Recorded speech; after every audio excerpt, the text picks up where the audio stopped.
तो महाराज देखो, आज बंसीलाल जी मेरे से एक सवाल कर रहे। जैसे ही सुबह बंसीलाल जी यहाँ आए, मैं पूजा कर रहा था, बंसीलाल जी ने कहा, गुरुदेव बहुत भक्ति करता हूँ, सेवा करता हूँ, लेकिन मेरे सेवा भक्ति की कृपा ईश्वर की हो नहीं रही है। आपको भी कई लोगों को लगता है कि हम तो अच्छे काम करते हैं, अच्छी चीजों को ध्यान करते हैं, पापी तो आगे बढ़ते हैं, लुच्चे तो पैसे वाले बन रहे हैं, दुष्ट तो आगे बढ़ रहे हैं, और हम दुखी क्यों? मन में सवाल आता है।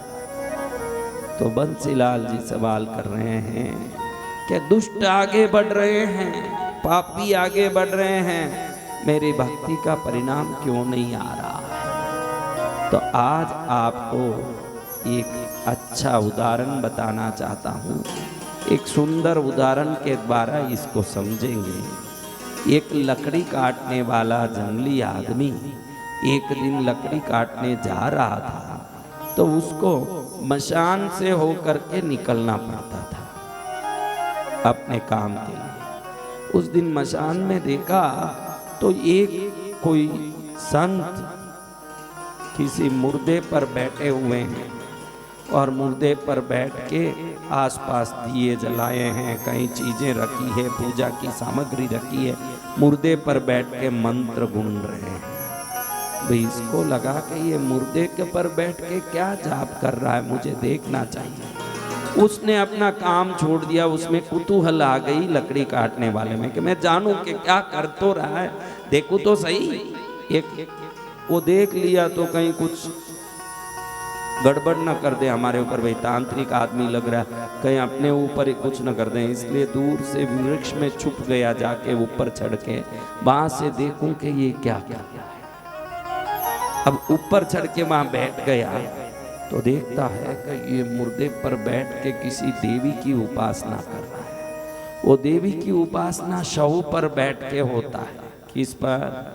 मुर्दे पर बैठ के ही होता है। उस देवी की उपासना में लगा है। लेकिन जैसे जैसे इसका जप बढ़ता जा रहा है, ऊपर से वो लकड़ी काटने वाला व्यक्ति देख रहा है कि जैसे इसका जप बढ़ता जा रहा है, इसके सामने भूत पिशाच तरह तरह के जीव उत्पन्न होके इसको डराने धमकाने की कोशिश कर रहे हैं। जीवन में कोई भी सफलता आप प्राप्त करना चाहते हो, व्यापार में, पढ़ाई में, हर जगह कोई ना कोई विघ्न तो आएगा ही। बिना विघ्न इस संसार में कोई श्रेष्ठ नहीं बन सकता।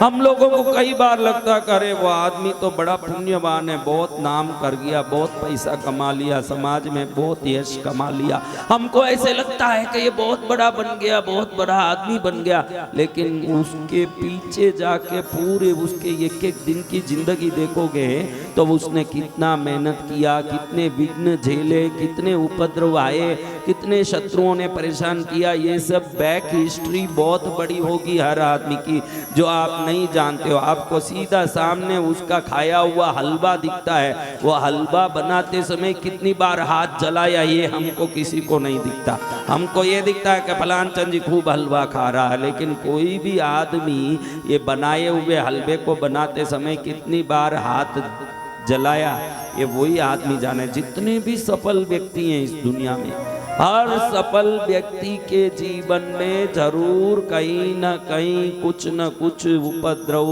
विघ्न, बाधा, दुख, संकट, इसके बगैर सफलता नहीं है। आप सफलता चाहते हो तो पहले उस सफलता के लिए दृढ़ता पहले आना कि चाहे जो आ जाए विपत्ति और उपद्रव, मैं उन सबको झेलने तैयार हूँ। जो उपद्रव झेलने तैयार हुआ, सफलता की प्रथम सीढ़ी में कदम रख दिया। उपद्रव झेल ऐसे आसानी से केला खाना है महाराज चंदूलाल जी, केला भी क्या ऐसे ही खा लोगे? उसका छिलटा छीलना पड़ेगा, केला तोड़ना पड़ेगा। भले केला एकदम नरम चीज है, लेकिन उसमें भी कुछ शुरुआत में कुछ मेहनत करना पड़ेगा कि ऐसे ही केला घुस जाएगा मुंह में, फिर चबाना पड़ेगा, निगलना पड़ेगा। देखो ये केला आटे की तरह एकदम मक्खन की तरह केला नरम है, लेकिन उसको खाने के लिए मुंह हिलाना पड़े, दांत पीसना पड़े, अंदर डालना पड़े, घिटना पड़े, निगलना पड़े, इतना करो तब वो मक्खन जैसा केला नीचे उतरे। तो बड़ी बड़ी सफलता क्या फोगट में आ जाएगी महाराज? तो बड़े बड़े जितने इस संसार में लोग हुए हैं, सब सफल होने के पहले बहुत विघ्न प्राप्त किए, उपद्रव देके झेले, मेहनत देखी, शत्रु देके। क्योंकि अगर आपके सामने कोई शत्रु नहीं है, कोई परेशानी नहीं है, कोई विघ्न नहीं है, तो समझना अभी तक आप सफलता की सीढ़ी में कदम ही नहीं रखे हैं।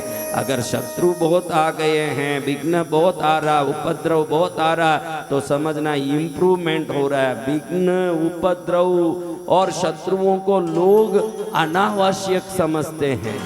उनको मालूम नहीं है कि जैसे जैसे दुनिया में विख्यात होते जाओगे, वैसे वैसे शत्रु, बाधा, उपद्रव ये सब आएंगे। हाँ? फल वाले वृक्ष पर पत्थर गिरेंगे कि बांजड़े वृक्ष में पत्थर गिरेंगे? महाराज, पत्थर कौन पड़ेगा? पत्थर कौन खाएगा?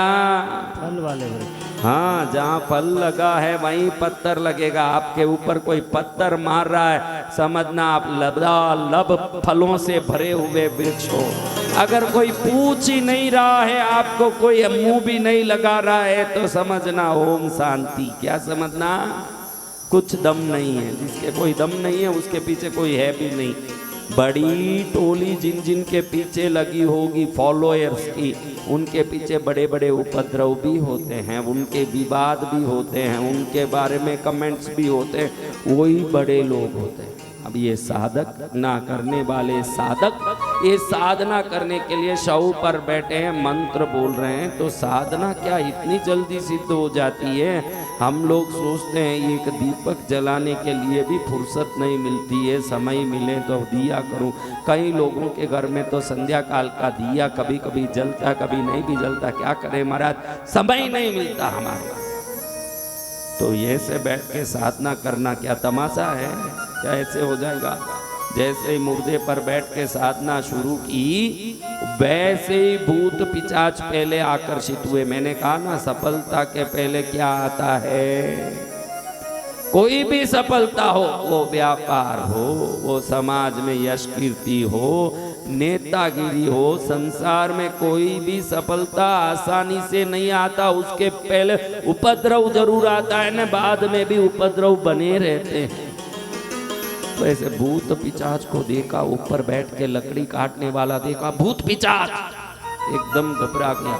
लेकिन ये भूत पिशाच को संत ने जब तक आंख बंद करके बैठे थे, संत भी कुछ परवाह नहीं किए। लेकिन जैसे ही आंख खोला संत ने, जाप करते करते देखे कि सामने भयंकर आकृति वाले, विकराल रूप वाले भूत पिशाच खड़े हैं। घबरा गए। जैसे ही संत घबराए, ध्यान रखना, आपके जीवन में सामने कितनी उपद्रव है, कितना विघ्न है, ये मायना नहीं रखता। आपकी मनस्थिति क्या है, ये मायना रखता है। डर गए तो ये जो उपद्रव आए हैं ये जीत गए, और हिम्मत रखे तो उपद्रव हार गए। आप में कितनी हिम्मत है ये मायना रखता। संत डर गए, जैसे ही वो डरे, एक पिशाच ने उनको पकड़ के मार दिया।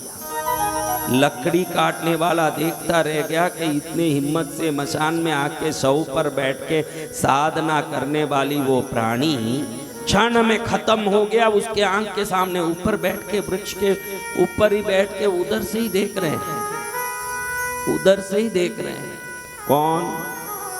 लकड़ी काटने वाला। ये खत्म हो गया। आदमी देखता रह गया। कितनी साधना किया, कितना किया होगा, कितनी मेहनत की, पूजा पाठ सब जमाया, कलश जमाया, मटकी की कुंडी जमाई, दीपक जमाया, धूप जलाया, कई चीजें रखी, कई तंत्र के सामान रखे, कहीं कहीं किया, और अंत में इसकी क्या हुई गति?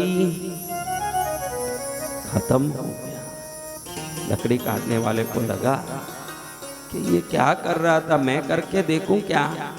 वो ऊपर से बैठे बैठे सुन रहा था ये क्या बोल रहा था। ओम काली के हूम पट, ओम काली के हूम पट, ओम काली के हूम पट। ये भी सुना सुना सुना।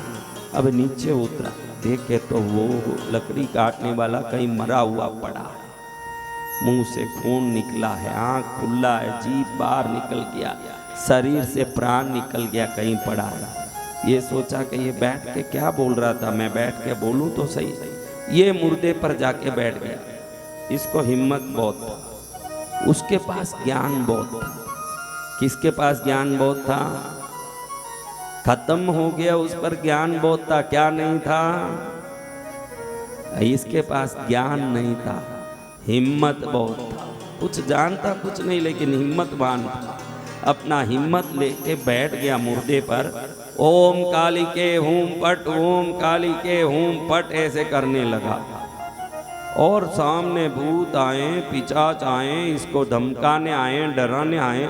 ये वो जैसे इसको घूर रहे हैं, जैसे जैसे ये बोलते गया, जैसे पहले साधु के साथ हुआ, इसके साथ भी हुआ। भूत पिशाच प्रेत सब प्रकट होने लगे। पहले वाला साधु जैसे वो भूतों ने घूरा तो घबरा गया, भूत ने मार दिया। ये भूत अब ये लकड़ी काटने वाले को घूर रहे हैं, तो ये भी घूर रहा है उनको बराबर से। क्या कर लोगे, देखता हूं, ऐसे घूर रहा है। आखिर इसके घूर को देख के भूत ही डर गए, सब प्रेत ही डर गए, सब भाग गए। क्या हुआ?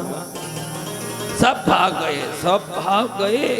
आहा, सब भागने के बाद सन्नाटा हो गया। सन्नाटे के बाद ये सोचता अब क्या होगा। मैंने भूत प्रेत वाली जो स्टोरी है वहां तक तो देखा, ऊपर बैठे बैठे, अब क्या होगा? ऐसे बड़े उत्साह से जाप कर रहा है। ओम काली के हूम फट, ओम काली के हूम फट, ओम काली के हूम फट, बड़ी श्रद्धा से जाप कर रहा। सन्नाटा छाया और अचानक देखो तो जो वो तंत्रवादी दिए वगैरह रखा था वो सब स्वयं जलने लगे। अचानक घंटियां बजने लगी, शंख बजने लगे। सामने देखो तो माँ महाकाली प्रकट हो गई इस लकड़ी काटने वाले के सामने। लकड़ी काटने वाले ने खाली घंटा 2 घंटा जाप किया होगा। सामने काली माँ कहती है, बेटा क्या मांगना मांग, मैं तेरे पर बहुत प्रसन्न हूँ। इससे रहा नहीं गया। सीधा साधा आदमी था। दूसरा हो तो पहले मांगने में लगता, ये मांगने में नहीं लगा। ये पूछता, माँ मुझे बड़ा आश्चर्य हो रहा है कि जो व्यक्ति तुझे पाने के लिए इतनी व्यवस्था किया, पूजा के सामान जुटाई, कई दिनों से यहाँ बैठ के साधना कर रहा है, उसको तो तूने दर्शन नहीं दिया, उसका तो प्राण अंत हो गया। और मुझे दर्शन दिया, मैंने तो ऐसा कुछ किया नहीं, मुझे कैसे दर्शन देती तू? ऐसे काली कहती है, बेटा आज कोई व्यक्ति कौन सा काम कर रहा है उससे उस फल का निर्धारण तू कभी मत करना। वो जो व्यक्ति अभी मर गया है वो इस जन्म में मेरी साधना शुरू किया है और मुझे पाक के स्वयं की यश कीर्ति धन बढ़ाने के लालच से मेरी साधना करता था।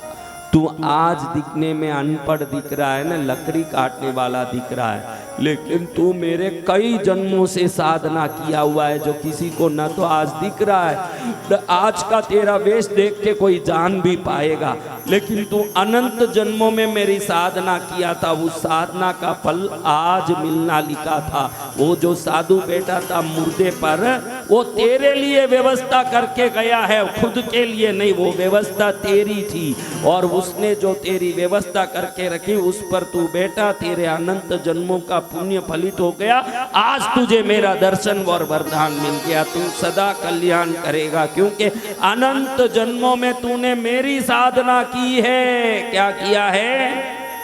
अनंत जन्मों में तूने मेरी साधना की। इस जन्म में उसका फल मिलना था, तो जिस दिन फल मिलना था बराबर उस जगह पहुंच गया जहां से फल मिलना लिखा।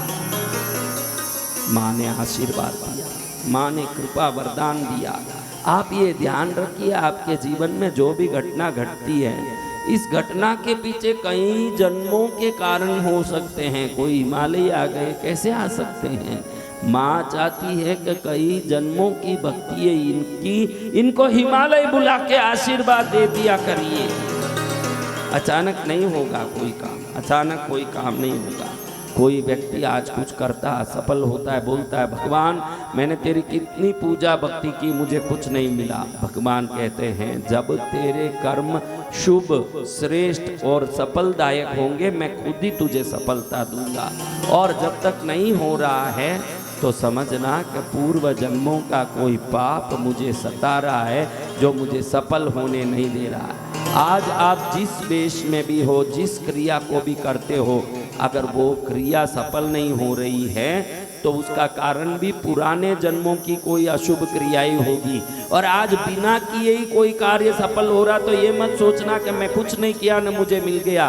तू पहले कर चुका है, ये ध्यान रखना। तू जो तुझे समझ नहीं है, तुझे ज्ञान नहीं है कि मैं किया हुआ हूँ, क्योंकि व्यक्ति जैसे ही नया जन्म लेता है पूर्व जन्मों के स्मरण से उसकी बुद्धि वंचित हो जाती है। वो पूर्व जन्म का याद रख नहीं पाता है कि मैं पहले कौन था। आज आपके पास कुछ मिला है, अगर वो थोड़ा मेहनत कम और प्राप्ति ज़्यादा हुआ तो ये मत सोचना कि ऐसे होता है कि मेहनत कम करे तो भी प्राप्त हो जाता है। ऐसा नहीं हो सकता।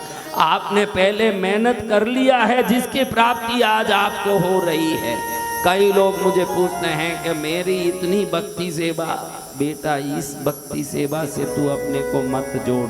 भक्ति सेवा अनंत जन्मों की होती है, तब जाके कहीं कृपा होती है।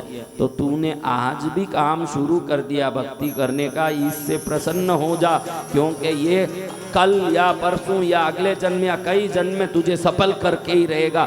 शुरू करना जरूरी है। क्या जरूरी है? इसीलिए भगवान बोलते हैं कि तू कर्म कर, उसके फल की चिंता मत कर। भगवत गीता में कृष्ण क्या कहते हैं? तू कर्म कर, उसके फल की चिंता मत कर, क्योंकि फल तब आएगा जब वो कर्म पक जाएगा। फल कब आएगा? कर्म पक जब वो कर्म पक जाएगा तभी फल आएगा। कर्म नहीं पका, फल कैसे आए हमारा? तो आप अपना कर्म करो, फल स्वयं पकेगा। और कृपा के लिए सेवा करते ही रहें, करते ही रहें। हिमालय के इस गोद में बैठ के हम क्यों ये कर रहे हैं? कृपा के लिए कर रहे हैं। ये कृपा कब फलित होगा महाराज? हरी मिर्च 2 महीने में पक जाती है, टमाटर 1 महीने में पक जाता है, तो क्या जमीन में रहा हुआ वृक्ष का कोई अंश, कोयला भी 2 महीने में बन जाएगा? 2 लाख 1 लाख वर्ष तक जब ये वृक्षों के टुकड़े जमीन में रहते हैं। आपने कोयले के खान के बारे में सुना होगा कि इन खानों में कोयला निकलता है। ये कोयले कैसे बने? लाखों वर्ष पहले जमीन में धसे हुए वृक्ष के टुकड़े, दूसरे विभिन्न प्रकार के वस्तुओं के टुकड़े जब जमीन में पड़े रहते हैं, पड़े पड़े वो कोयले बनते हैं जो धरती से निकलता है। नईबेली लिग्नाइट के बारे में सुना होगा, तमिलनाडु में कोयले का खान है नईबेली में, जहाँ नईबेली से कोयला निकलता है। कैसे निकलता है? लाखों वर्ष। आपको कोयला चाहिए, लाखों वर्ष इंतजार करना पड़ेगा। सोना चाहिए, कोई वस्तु अंदर पहुंचा वो सोना बनने के लिए समय लेता है। अगर आपको कोई 2 पैसे की चीज चाहिए तो 2 मिनट में मिल जाएगा। तो जैसे आप प्राप्त करना चाहते हो वैसे उसके लिए पकने समय भी देना पड़ेगा। उसके बाद भी वो नहीं मिल रहा है तो विधि का ये विधान है कि तेरा कर्म जब पूरा होगा तभी तुझे मिलेगा, और नहीं मिले तो समझना ये कर्म अभी मेरा पूरा नहीं हुआ है। और जिस दिन होगा उस दिन मिलेगा ही मिलेगा। चीजों के पीछे मत पड़, ये नहीं मिला उसके पीछे मत पड़। तू तेरा कर्म करते रहे, चीज देने का काम प्रभु करेंगे, तुझे नहीं करना है वो काम। चीज लेने का काम कौन करेंगे? मेरा ये हो जाए, मेरा वो हो जाए। वृक्षों के पास जाके हम फल मांगेंगे तो फल देगा कि पानी डालने से फल देगा? पानी डालने से फल देगा। अगर पानी डाल रहे हो, कुछ नहीं मांग रहे हो, तो भी फल देगा क्या? पानी डाल रहे हो लेकिन रोज वृक्ष को नहीं बोल रहे हो फल दो फल दो, तो भी फल देगा? देगा। और पानी नहीं डाल रहे हो, फल दो कर रहे हो, फल देगा? वृक्ष मुरझा जाएगा, वृक्ष खत्म हो जाएगा। तो मांगना महत्वपूर्ण नहीं है, कर्म करना महत्वपूर्ण है। कर्म करोगे तो जो आना है वो स्वतः आएगा।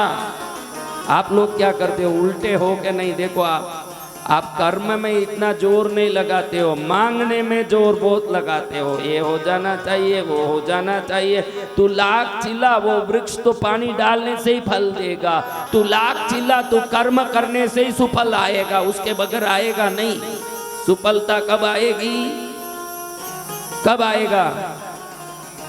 तो हम लोग आजकल कर्म करने में लगते हैं कि कैसे भी इधर उधर करके होशियारी करके कुछ न कुछ पाने में लगे हैं। कई होशियार है, मैं रोज कहता हूँ, इन होशियारों के पास आया हुआ धन हॉस्पिटल में, बीमारियों में, शत्रुओं में, कोर्ट में, पुलिस स्टेशन में या अंत में यूं बेहोश होके मरने में खत्म होता है। ईश्वर के चरण में आचरण का भी ध्यान रखिए। बड़े बड़े भक्त बन रहे हैं लोग, तो उनके पीछे की अगर जीवनी देखो ने, मंदिर तो जाता ही है लेकिन बगल में चूरी है, मुंह में राम है, बगल में क्या है? आचरण शुद्ध होना बहुत जरूरी है। आज सोमवार, क्या वार है? इस बार में ही शिव पुराण सुनेंगे, अपना कितना उद्धार हो जाएगा। सोमवार के दिन कितना पावन दिन है। इस पावन दिन में अगर थोड़ा भी भगवान का नाम सुन ले, हमारा कल्याण हो जावे कि नहीं? सुनने वालों का कल्याण होता है। हमारे कान ने क्या क्या नहीं सुना। आप में कोई नहीं हो जो पिक्चर के गाने नहीं सुने होंगे, कोई नहीं हो जो लड़ाई झगड़े नहीं सुने, कोई नहीं होंगे जो गाली गलौज नहीं सुने। जैसे चाय गिरे हुए पर्स को, चाय एक लिक्विड है कि सॉलिड है? चाय एक लिक्विड है। अब ये चाय गिरे हुए पर्स को साफ करने के लिए फिनाइल डालते हो, तो फिनाइल भी लिक्विड है कि सॉलिड है? पहले वाले लिक्विड को दूसरा वाला लिक्विड ने क्या कर दिया? दोनों ही लिक्विड है। ऐसा नहीं कि भाई लिक्विड वाले चाय को साफ करने सॉलिड वाला कोई फिनाइल यूज किया। चाय भी लिक्विड, फिनाइल भी लिक्विड। एक लिक्विड को दूसरे लिक्विड ने क्या कर दिया? तो संसार में पढ़ के पापों के जो शब्द सुने वो एक लिक्विड है। तो प्रभु नाम की कथा दूसरी लिक्विड है जो पहले लिक्विड के पाप को मिटाता है। पहले लिक्विड चाय गिरा भाई, दूसरा लिक्विड फिनाइल डाल के फर्श को साफ किया कि नहीं महाराज? कर दिया। वैसा ही है, जैसे पहले लिक्विड को दूसरा लिक्विड साफ करता है, वैसे पहले सुने हुए अशुद्ध शब्दों को ईश्वर नाम वाला शब्द मिटा करके हमारे जीवन को पावन कर देता है। इसलिए कथा सुनना है, इसलिए सुनते बैठना। यूट्यूब में बैठे महाराज जी कोई उपाय बताएंगे तो सुनूंगा। अरे भाई तुझे मैं निवेदन करता हूँ, उपाय उपाय उपाय वो चक्कर में मत पड़। भगवान का नाम सुनना, मेरी कथा मेरी वाणी सुनना सबसे बढ़िया उपाय है जीवन के दुखों से मिटने के लिए। और कौन सी उपाय सुनेगा भाई? सबसे बढ़िया उपाय तो यही है। आपको हाईवे में जाना पसंद आता है कि संकरी गलियों में जाना पसंद आता है? आप ही बोलो, आपको किस में जाना पसंद आता है? हाँ, हाईवे में। तो प्रभु नाम लेना हाईवे का जर्नी है और बाकी सब उपाय करना संकरी गलियों की यात्रा है। पहुंचोगे तो सब में ही, लेकिन हाईवे में चलो। प्रभु नाम प्रभु भक्ति पहुंचाएगा, लेकिन शरीर में थकान नहीं होगा। आराम से बगैर कोई यूं कूदे पादे गार ऐसे भाई उछल रहा है, मेरी गाड़ी उछल रही है, क्योंकि 2500 उपाय करोगे, उपाय के पीछे भी स्वार्थ छुपा होगा कि ये उपाय कर लो, वो उपाय कर लो। और वो स्वार्थ संकरी गलियों में बड़ा यूं शरीर को थका के पहुंचाएगा। और भगवान का नाम रूपी जो हाईवे है, 8 वे हाईवे है। कितना? हाँ, 8 गाड़ियां एक साथ जा सके ऐसा रोड है। बिल्कुल कहीं भी गाड़ी, हाँ, गाड़ी कूदेगी नहीं, भादेगी नहीं, उतरोगे तो भी थकोगे नहीं।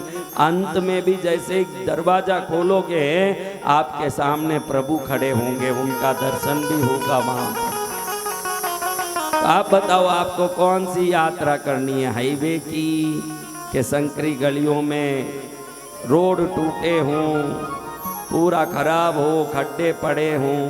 तो प्रभु नाम ही हाईवे यात्रा है। एक दिन में एक व्यक्ति को 60,000 विचार आते हैं। हर व्यक्ति को, शायद आपको मालूम नहीं हो तो कितने विचार आते हैं? कितने? 60,000। अगर वो 60,000 विचार भी इकट्ठे हो जाए तो पागल हो जाओगे कि नहीं? वो एक विचार जाए फिर दूसरा आए, एक विचार जाए दूसरा आए। ये आपके अंदर की प्राण शक्ति वो व्यवस्था करती है अवचेतन मन के द्वारा। अपने आप ही एक एक विचार जाता है, दूसरा आता है। समझो 60,000 भी एक साथ में आ गया, उसी को पागल कहते हैं। पागल को देखो, कपड़ा भी फाड़ता रहेगा, हंसेगा, चिल्लाएगा, रोएगा, क्या क्या एक साथ हरकत करता है। क्यों? विचारों एकत्रित हो गए, उसको वो बैलेंस नहीं कर पा रहा है। उसको क्या बोलते हैं? आपको भी विचार बहुत आते हैं। विज्ञान कहता है कि हर व्यक्ति को हर दिन 60,000 विचार आते हैं। कितने विचार? 60,000। 60,000। फिर वो कहाँ गए? ये प्राण शक्ति अवचेतन मन द्वारा उन सबको निकाल निकाल के ब्रह्मांड की ऊर्जा में भेज देती है।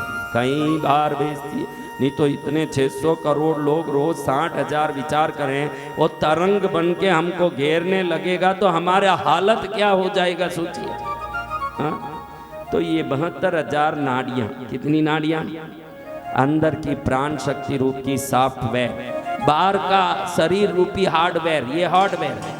इनमें वो प्राण शक्ति को अगर अधिक करके सर्वोत्तम बनना हो तो उस सर्वोत्तमता के लिए प्राण शक्ति को अधिक करने के लिए नाड़ियों पर जो दबाव डालने की प्रक्रिया है उसी को मुद्रा कहते हैं। सूची ऑन करने का तरीका, क्या करने का? इसमें बहुत रहस्यमय, मतलब 1 लाख में एक आदमी ही पहले जानता था वो मुद्रा है उत्तर बोधि मुद्रा। क्या मुद्रा? उत्तर बोधि मुद्रा, यानी अग्नि को, किसको? देखो, वायु नहीं है, वह अग्नि क्या करेगा? भाई हवा नहीं है, अग्नि बुझ जाएगा कि नहीं?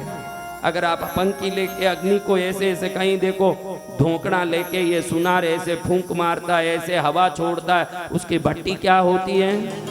तो ये उंगलियां अग्नि है, ये हवा है। जब सिर्फ ये दोनों को खड़ा करके बाकी रोक देते हो, आपके अंदर जो आपकी कामना को पूरे करने की आग है उसको ये वायु जबरदस्त धोंकना करके जलाने लगती है, तो आप दुनिया के सफल व्यक्तियों में एक हो जाते हो। ये उत्तर बोधि मुद्रा है। क्या मुद्रा है?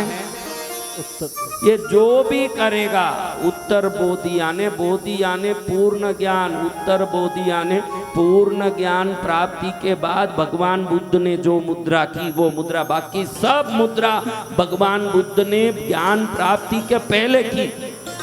जितनी मुद्रा है, तत्व मुद्रा किए, कई मुद्रा, बुद्ध जैसे मुद्रा करने वाले साहित्यिक कोई हुए हों, इतने मुद्रा किए, लेकिन ज्ञान के बाद ये मुद्रा किए हैं तो ये कितनी जबरदस्त मुद्रा होगी जो ज्ञान प्राप्ति के बाद भी करने को उनको मन किया हो। अब ज्ञान ही प्राप्त हो गया, उसके बाद क्या करने बाकी रहा? भाई पूर्ण ज्ञान प्राप्त हो गया, उसके बाद क्या करना बाकी रहा? फिर ये क्यों कर रहे हैं? ये मुद्रा ही अनजाने में सफल लोग करते हैं। कौन सी मुद्रा? उत्तर बोधि मुद्रा। सफल लोग, ये देखो बैठ गए हमारे जिनेंद्र, उनको आ गया ये उत्तर बोधि। कई लोग यहाँ बैठते ही हैं, कुछ बात करते हैं ना तो ऐसे बैठ ही जाते हैं। उनको मालूम नहीं है कि जब सफलता के जब वातावरण बनते हैं, सफलता की परिस्थितियां जब बनती है, अपने आप व्यक्ति वो मुद्रा करने लगता है। या तो ये मुद्रा करके परिस्थिति उत्पन्न करिए, या तो वो वातावरण नहीं है सफलता की, तो आप ऐसा वातावरण करिए जिससे ये सफलता का वातावरण उत्पन्न हो जाए। कौन सा वातावरण? हाँ, ये प्राण वायु को व्यवस्थित रूप से सुधार के जीवन को धन्य कर देता है। दूसरी मुद्रा, लोग 3 मुद्रा करते हैं। कोई भी बैठे बैठे 5 स्टार होटल में मीटिंग करते हैं, बड़े बड़े लोग, ये जो हजारों करोड़ के होते हैं ना, इनका मीटिंग होता है एक दूसरे से, business meeting, installation meeting, production meeting, ऐसे होता है। उस समय में बैठे बैठे अच्छा और क्या, ऐसे बात करते। अगर नहीं है तो हाकिनी मुद्रा करते हैं। क्या मुद्रा? अपने शरीर में जो 6 शक्तियां हैं, वो शक्तियों में पहले है लाकिनी। कौन है? हाकिनी, राकिनी, डाकिनी, शाकिनी, काकिनी। कौन कौन है? लाकिनी। डाकिनी को आप जानते हो, हमारे मारवाड़ में डाकन बोलते हैं। डाकन लग गई। कौन लग गई? डाकण।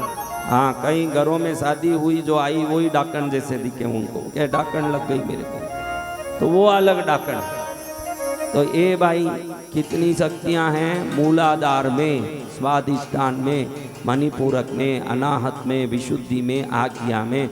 लाकिनी, हाकिनी, ढाकिनी, शाकिनी, काकिनी, ये सब शक्तियां हैं। लाकिनी, हाकिनी, डाकिनी, काकिनी, शाकिनी, ये सब शक्तियां हैं।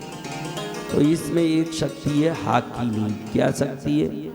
हाकिनी मुद्रा इतना ही है, कोई भी बात करेगा, बोलिए, उसको ही मालूम नहीं ऐसे बैठा है, बोलिए, बताइए, कहिए, उसको मालूम नहीं मैं हाकिनी मुद्रा कर रहा हूँ। हाकिनी शक्ति वो शक्ति है, पूर्व जन्मों की सभी शक्तियों को, सिद्धियों को इस जन्म में प्रकट होने के लिए सिद्धि दे और इस जन्म के हर कार्य को सफल कर दें। बड़े बड़े सफल लोग जैसे ये उत्तर बोधि मुद्रा करते हैं, वैसे ही हाकिनी मुद्रा। कई बार देखो ऐसे कई लोग ऐसे बात करते हैं, ऐसे बैठे रहते हैं, हाँ, बिना काम ऐसे करते हैं,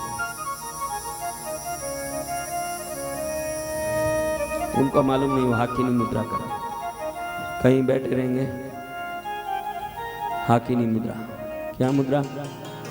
हाकिनी मुद्रा। हाकिनी मुद्रा आपके पूर्व जन्मों के, मैंने बोला ना, वो मुर्दे पर बैठा हुआ लकड़ी काटने वाला, वो अचानक थोड़ी देर मंत्र बोला और काली प्रकट हो गई। ये हाकिनी मुद्रा पूर्व जन्मों के सभी आपके श्रम को वापस इस जन्म में प्रकट करके उस सब पुण्य को इस जन्म में आपको फलित कर देगी वो मुद्रा।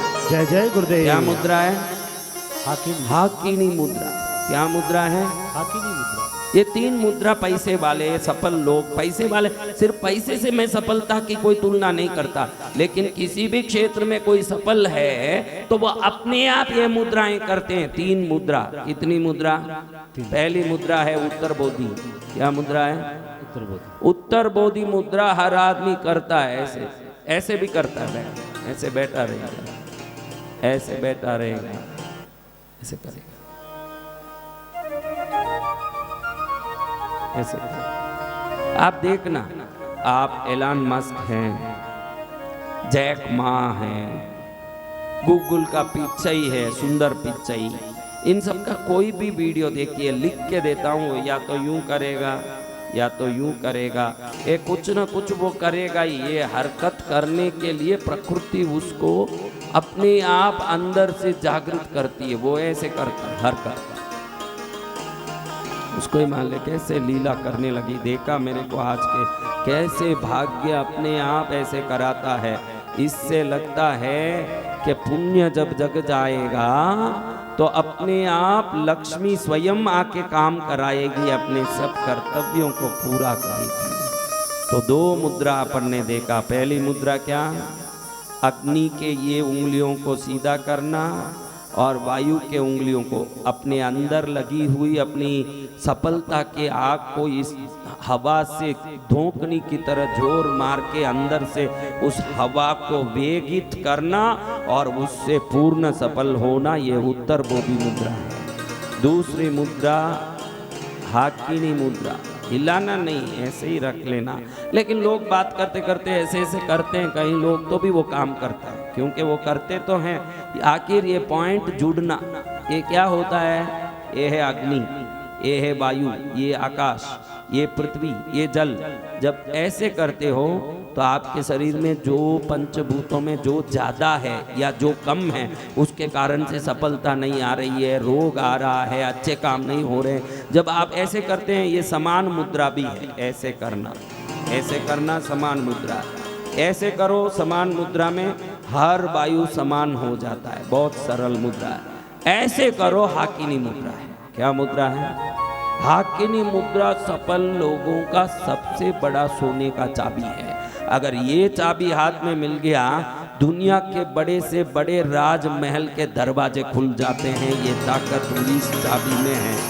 रोज अगर सुबह उठ के 15 मिनट भी ऐसे बैठ जाएं हाकिनी मुद्रा करके, साक्षात सफलता देवी आपके चरण को छूमने आपके घर में आएगी। तीसरी मुद्रा कोई भी करते हैं, जैसे ऐसे बैठ के करते हैं ना लोग, ऐसे करते, बातें करते करते ही लोग ऐसे, बोलिए बताइए और क्या चल रहा है, ऐसे करते रहते हैं। ये हाकिनी मुद्रा है। उनको ही मालूम नहीं कि वो हाकिनी मुद्रा कर रहा है। भले ही उसका कनेक्शन घड़ी घड़ी डिस्कनेक्ट हो रहा, कनेक्ट हो रहा है, लेकिन जितना जला उतना तो प्रकाश है ही है ना, तो इतना तो वो काम करता ही है। लेकिन बराबर ऐसे कहीं भी खाली बैठे रहो ना, आप सबको मैं निवेदन करता हूँ, जो भी खाली बैठे रहो उस समय ध्यान देखो कि भाई खाना करके भोजन करके 1.5 घंटा 2 घंटा हो गया हो तो उसके बाद मुद्रा करो। खाते ही मुद्रा नहीं करना, क्योंकि प्राण शक्ति को शरीर में प्रदीप्त करने का, प्रज्वलन करने का काम ये मुद्राएं करती है। खाते ही शरीर की सभी प्राण शक्ति भोजन को पचाने में लगती है। अगर उस समय मुद्रा कर लिए तो शक्ति इधर उधर जाने के कारण बदहजमी होना, शरीर में बीमारी उत्पन्न होना। भोजन करने के आधा घंटा पहले तक ही मुद्रा करना, भोजन करके 2 घंटे बाद ही मुद्रा करना। देखना कि मैं भोजन करके 2 घंटा हो गया, आप टीवी देख रहे हो, कुछ भी कर रहे हो, कोई भी काम कर रहे हो, फ्री बैठे हो, आप वो देखते देखते टीवी, आप कुछ करते करते देखते देखते आराम से मुद्रा करके बैठ जाओ। इधर तुम्हारा टीवी देखना भी हो जाएगा, संस्कार चैनल में 10:30 बजे रात में मेरे प्रवचन सुन रहे हो,